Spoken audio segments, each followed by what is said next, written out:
कांग्रेस अध्यक्ष राहुल गांधी के आवास पर नेताओं के साथ बैठक खत्म हो गई है। बैठक के बाद शीला दीक्षित ने कहा आम आदमी पार्टी के साथ नहीं होगा गठबंधन। राहुल गांधी ने शीला दीक्षित की राय मानी है। शीला दीक्षित, अजय माकन सहित दिल्ली कांग्रेस के कई बड़े नेता बैठक में शामिल थे। आम आदमी पार्टी के साथ गठबंधन को लेकर यह बैठक बुलाई गई थी। तरुण कालरा हमारे सहयोगी जुड़ गए हैं। तरुण, क्या यह अभी साफ हो चुका है कि नहीं होगा गठबंधन? बिल्कुल, जो चर्चा चल रहा था पिछले करीबन 2 हफ्ते से कि आम आदमी पार्टी लगभग कोशिशें अपनी करके थक चुकी है। अब कांग्रेस की तरफ से कवायद शुरू की जा रही है। एक दौर की बैठक शीला दीक्षित के यहाँ पर भी हुई और एआईसीसी ने मनाने की भी कोशिश की कि लोकसभा चुनाव के मद्देनजर सीटें एक सीट काफी अहम है। लेकिन दिल्ली कांग्रेस की जो यूनिट है वो पहले भी ना पर थी और राहुल गांधी को दो टूक बोला गया है कि आम आदमी पार्टी उनके लिए एक खतरनाक स्थिति पैदा कर सकती है, क्योंकि 2013 के अंदर आम आदमी पार्टी को गठबंधन देकर कांग्रेस का ये हाल हुआ कि ना लोकसभा में कोई सीट मिली, ना विधानसभा में कोई सीट मिली। लिहाजा दिल्ली कांग्रेस इन तर्क से राहुल गांधी पूरी तरह से आश्वस्त दिखे और कॉन्फिडेंस शीला दीक्षित ने उन्हें दिया है कि आप देखिए अपनी हमारी कमजोर स्थिति नहीं है कि हम बीजेपी से दो हाथ नहीं कर सकते और अगर सीटें ना भी आई तो 2020 के अंदर दिल्ली विधानसभा के अंदर हम अरविंद केजरीवाल को और आम आदमी पार्टी को खदेड़ने में कामयाब हो सकते हैं। तो दिल्ली नेताओं के आश्वासन के ऊपर, दिल्ली नेताओं के दावे के ऊपर, उनके कॉन्फिडेंस के ऊपर राहुल गांधी ने अपनी मोहर लगा दी है और अब से गठबंधन का जिक्र तक नहीं होगा। शीला दीक्षित ने साफ कर दिया है कि दिल्ली की 700 सीटों के ऊपर बीजेपी को पूरे दमखम के साथ रोका जाएगा और ना ही रोका जाएगा बल्कि हराया भी जाएगा। हालांकि इससे पहले हम लगातार सुनते आए थे कि शीला दीक्षित लगातार कह रही थी कि गठबंधन नहीं होगा, लेकिन कहीं ना कहीं संशय बना हुआ था कि हो सकता है कि जो ऊपरी नेता है, जो आलाकमान है, वो चाहते हो कि गठबंधन हो दिल्ली में। लेकिन अब साफ तौर पर यह है कि शीला दीक्षित ने यह साफ संदेश दे दिया और समझाने की कोशिश पूरी तरह से की है राहुल गांधी को कि गठबंधन ना ही हो तो बेहतर कांग्रेस के लिए। बिल्कुल, आप अगर देखिए पूरी मॉडस ऑपरेंडी इस पूरे घटनाक्रम को, तो दिल्ली इकाई की तरफ से पूर्व अध्यक्ष अजय माकन की तरफ से भी कभी पैरवी नहीं की गई।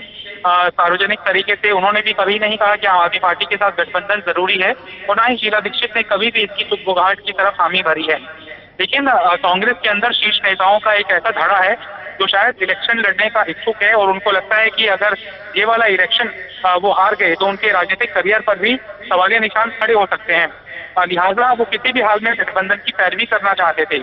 लेकिन लगता है कि उन कोशिशों के ऊपर जो पर्दे के पीछे कांग्रेस की कुछ शीर्ष नेतृत्व छेड़े हुआ था एक कवायद, उन्हें भी झटका लगा है, क्योंकि हो सकता है कि अब जब गठबंधन नहीं हो रहा है और कांग्रेस अकेले लड़ेगी तो कुछ नामी चेहरे जो दिल्ली कांग्रेस के हैं और लोकसभा के अंदर उनका खासा नाम है, वो शायद अपना इलेक्शन भी किन्हीं वजहों से विड्रॉ कर लें। अब दिल्ली कांग्रेस पूरी तरह से स्थिति अपनी साफ कर चुकी है।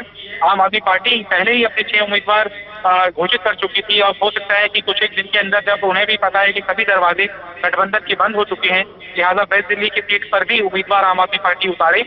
लेकिन कांग्रेस अभी चुनाव करने में थोड़ा वक्त लेगी और इलेक्शन अनाउंस होने के कुछ दिनों के बाद ही कैंडिडेट के नामों का ऐलान किया जाएगा। लेकिन एक बात तो तय है कि कांग्रेस पार्टी पूरी तरह से आम आदमी पार्टी को डिस्कार्ड कर चुकी है और किसी भी तरीके से आम आदमी पार्टी को जो फेलियर्स रहे हैं पिछले 4 साल के दौरान, कांग्रेस को लग रहा है कि उसके साथ समझौता करके वेंटिलेटर पर पड़ी आम आदमी पार्टी को ऑक्सीजन देने का काम किया जाएगा।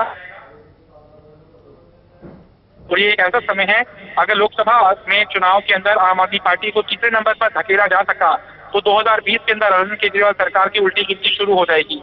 शायद इसी मंशा के तहत कांग्रेस ने डिसाइड किया है कि वो अकेले लड़ेगी। बिल्कुल। तरुण, कहते भी हैं कि राजनीति संभावनाओं का खेल होती है, क्योंकि शुरू में जब शीला दीक्षित ये कह रही थी कि हमारी ओर से ना है, तो कहीं ना कहीं कयास ये लगाए जा रहे थे कि हो सकता है बाद में अगर आलाकमान का दबाव आता है तो हो सकता है हाँ ये ना हाँ में तब्दील हो जाए। लेकिन इसके बाद अब ये भी तय हो गया है कि शीला दीक्षित अपनी बात मनवाने का दम रखती हैं। जाहिर तौर पर जब ये मीटिंग खत्म हुई तो शीला दीक्षित ने मीडिया से बातचीत भी नहीं की थी राहुल गांधी के आवास के बाहर। जब वो घर पहुंची और तो सभी दिल्ली इकाई के बड़े नेता जेपी अग्रवाल, तीनों कार्यकारी अध्यक्ष, हारून यूसुफ भी थे, लिलोटिया भी थे, देवेंद्र यादव नहीं थे, सुभाष चोपड़ा वहां पर मौजूद थे, योगेंद्र शास्त्री वहां पर मौजूद थे। वो भी यही बात कर रहे थे कि शीला दीक्षित किसी भी दबाव में नहीं आई, क्योंकि मीटिंग के अंदर कुछ एक स्वर जरूर उठे थे कि समझौते करने से कुछ नंबर्स आ सकते हैं और दिल्ली यूनिट इतनी भी स्ट्रांग नहीं हुई है कि 2020 के अंदर जब विधानसभा के चुनाव होंगे तो वो अपनी सरकार फॉर्म करने का कॉन्फिडेंस रखती हैं। लेकिन शीला दीक्षित किसी भी दबाव के अंदर नहीं आई। उन्होंने साफ तौर पर इंकार किया कि अरविंद केजरीवाल से समझौता करना एक तरह से डेथ वारंट पर साइन करने जैसा होगा, और कांग्रेस के जो समर्थक हैं, कार्यकर्ता हैं, जो लगभग हतोत्साहित हो चुके थे, चूंकि कांग्रेस शून्य पर थी, लोकसभा में भी और विधानसभा में भी थी।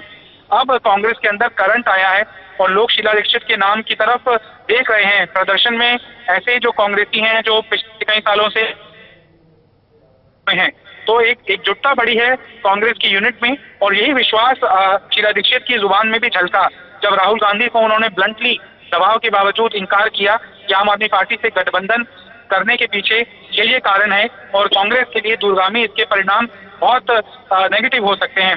यूपी बिहार जैसी स्थिति कांग्रेस की हो जाएगी, जहां पर 30 साल अब हो गए हैं कांग्रेस वापसी सत्ता में नहीं कर पाई है। लिहाजा अगर दिल्ली को भी आप ऐसे एक्सपेरिमेंट से गुजारेंगे तो इसके नतीजे काफी भयानक हो सकते हैं।